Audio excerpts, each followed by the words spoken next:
Oke, Assalamualaikum warahmatullahi wabarakatuh. Perkenalkan, kami dari kelompok 9 dan pada kesempatan kali ini kami akan mempresentasikan tentang teori penawaran dan permintaan dengan studi kasus PT KAI. Dan untuk kita perkenalan dulu sebelum masuk ke lebih dalam. Yang pertama ada saya Muhammad Muhyiddin dengan NIM belakang 426 dan teman saya ada Revel, Eh, Nama saya Rafael Sabani dengan di belakang 323. ada Novanda, Ya, perkenalkan nama saya Novanda Dewi Cianto, NIM belakang 284. ada Arindra, Nama saya Rindra Setiangko Kusumo dengan NIM akhir 372. dan yang terakhir ada Abed. Perkenalkan nama saya PT Juntak dengan NIM akhir 070. Dan seperti yang sudah saya bilang sebelumnya, pada kesempatan kali ini kami akan presentasikan tentang studi kasus pada PT KAI. Dan tujuan dari PPT tersebut adalah untuk memberikan pemahaman yang jelas tentang konsep dasar dari teori penawaran dan permintaan. Dan pada PPT ini juga kami akan menjabarkan seperti definisinya, mekanisme interaksinya antara penjual, yaitu ya PT KAI, dan pembeli, yaitu customer-nya.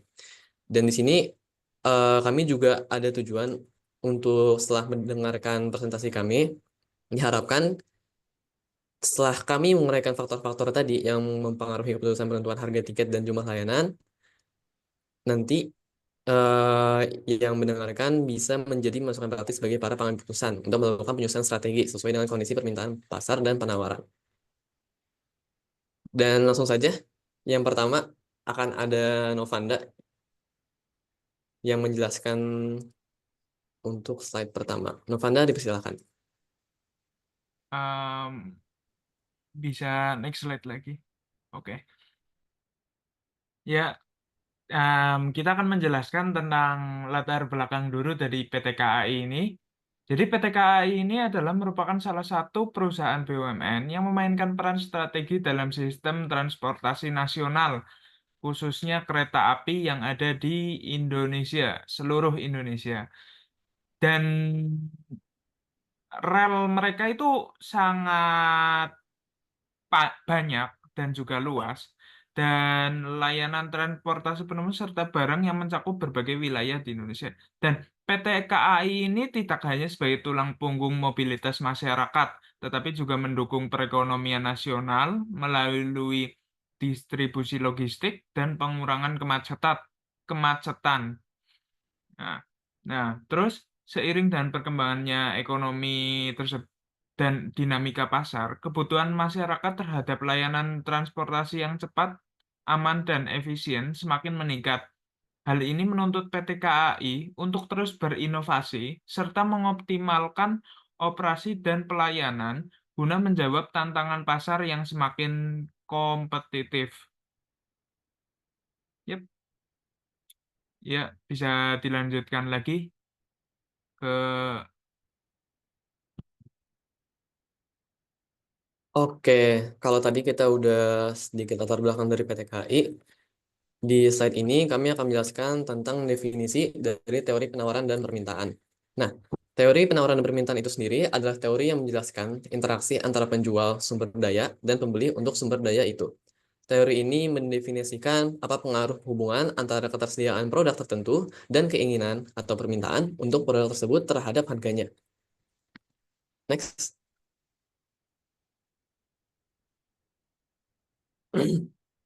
Nah, terus bagaimana sih teori permintaan dan penawaran ini bekerja dalam PT KAI?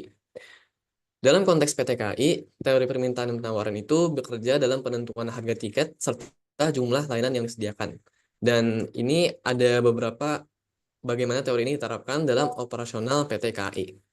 Yang pertama itu di permintaan tiket PT KAI itu bergantung pada beberapa faktor utama ya, seperti harga tiket, pendapatan masyarakat, serta kondisi eksternal seperti musim liburan atau tren perjalanan. Atau di Indonesia biasanya mudik ya, kita lebih kenalnya. Dan ketika permintaan naik, misalnya saat lebaran atau akhir tahun, harga tiket itu bisa meningkat karena keterbatasan kapasitas tempat duduk. Dan sebaliknya, pada musim sepi juga, PT KAI sering menawarkan promo untuk menarik lebih banyak penumpang. Dan untuk penawaran, Penawaran layanan PT KAI dipengaruhi oleh jumlah kereta yang tersedia, jalur rel yang beroperasi, serta kebijakan dari pemerintah. Jika permintaan meningkat, PT KAI bisa menambah jumlah perjalanannya, misalnya dengan kereta tambahan saat ada musim mudik. Namun, penawaran itu tetap terbatas oleh infrastruktur yang ada dan biaya operasional. Next.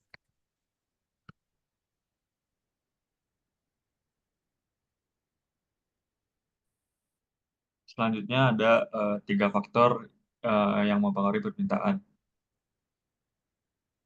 Yang pertama itu ada harga tiket. Harga tiket kereta api sangat berpengaruh terhadap jumlah penumpang yang menggunakan layanan PT KAI. Jika harga tiket naik, maka jumlah penumpang cenderung berkurang karena sebagian akan mencari alternatif transportasi lain atau memilih untuk tidak berpergian. Sebaliknya, jika harga tiket turun, permintaan akan meningkat karena lebih banyak orang yang merasa mampu menggunakan layanan tersebut. Yang kedua ada harga barang substitusi. Kereta api memiliki beberapa alternatif transportasi seperti bus, pesawat, dan kendaraan pribadi. Jika harga layanan transportasi lain lebih murah dibandingkan tiket kereta api, maka permintaan terhadap tiket kereta bisa menurun, begitu pula sebaliknya. Yang ketiga ada pendapatan konsumen. Tingkat pendapatan masyarakat berpengaruh pada daya beli mereka terhadap tiket kereta api. Jika pendapatan meningkat, orang lebih cenderung berpergian menggunakan kereta api, terutama kelas bisnis atau eksekutif. Sebaliknya, jika pendapatan menurun, orang kemungkinan akan mengurangi frekuensi perjalanan atau memilih kelas ekonomi yang lebih murah.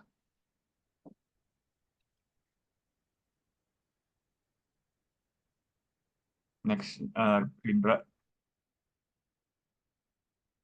Oke, selanjutnya ada faktor penawaran. Yang pertama ada harga barang atau harga tiket kereta api. Jika harga tiket kereta api meningkat, PT KAI mungkin menambah jumlah perjalanan untuk memaksimalkan pendapatan. Sebaliknya, jika harga tiket turun, PT KAI bisa mengurangi operasional untuk menyesuaikan biaya. Selanjutnya ada jumlah biaya produksi. Biaya operasional seperti bahan bakar, perawatan kereta api, dan gaji pegawai akan mempengaruhi jumlah layanan yang ditawarkan. Jika biaya produksi tinggi, PT KAI bisa mengurangi perjalanan atau menaikkan tarif. Yang ketiga ada musim. Pada musim liburan atau mudik, permintaan meningkat sehingga PT KAI menambah perjalanan atau kereta tambahan untuk memenuhi kebutuhan penumpang. Sebaliknya, jika di luar musim ramai, jadwal perjalanan bisa dikurangi untuk efisiensi. Oke, selanjutnya.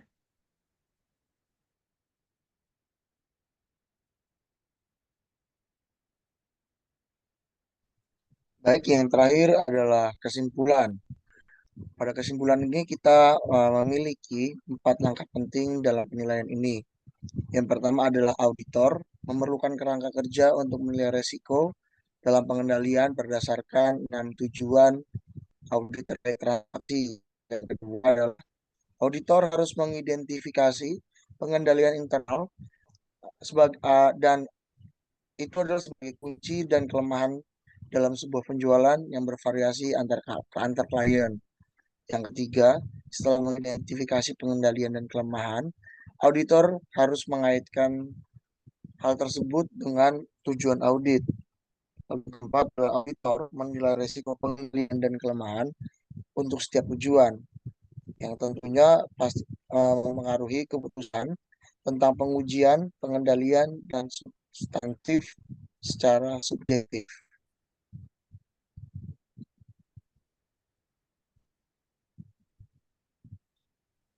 Oke, mungkin itu aja presentasi dari kami. Jadi PT ini itu mengintegrasikan teori penawaran dan permintaan dalam penerapan nyata di PT Kereta Api Indonesia dan menggarisbawahi bahwa keseimbangan antara faktor-faktor permintaan seperti pendapatan konsumen, harga tiket, dan harga barang substitusi, serta penawaran yang dipengaruhi oleh musim, jumlah tiket, dan biaya operasional itu adalah kunci dalam menentukan harga dan jumlah layanan. Selain itu, materi ini juga menekankan pentingnya evaluasi pengendalian internal melalui audit sebagai upaya untuk meningkatkan efisiensi operasional dan mendukung pengambilan keputusan strategis. Dan diharapkan dengan presentasi ini dapat menjadi masukan praktis bagi para pengambil keputusan untuk melakukan penyesuaian strategi sesuai dengan kondisi permintaan dan penawaran di pasar. Mungkin sekian dari kelompok kami. Apabila ada kesalahan kata kami mohon maaf. Wassalamualaikum warahmatullahi wabarakatuh. Waalaikumsalam warahmatullahi wabarakatuh.